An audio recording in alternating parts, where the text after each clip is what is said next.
పాపు, ఎందుకు అరిసేది నువ్వు?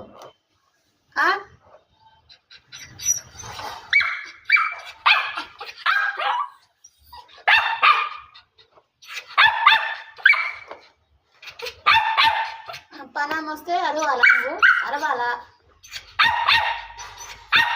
అరవాల్సిందేనా? పోగో, పనామ వస్తే అరవాల్సిందేనా? సరే కూర్చో కూర్చో కూర్చో కూర్చో కూర్చో కూర్చో. చాలు చాలు, గొంతు నొప్పి పుడుతుందమ్మా. వద్దు తల్లి. వెళ్ళిపోయారుగా, వెళ్ళిపోయారు వెళ్ళిపోయారు వెళ్ళిపోయారు వెళ్ళిపోయారు వెళ్ళిపోయారు వెళ్ళిపోయారు.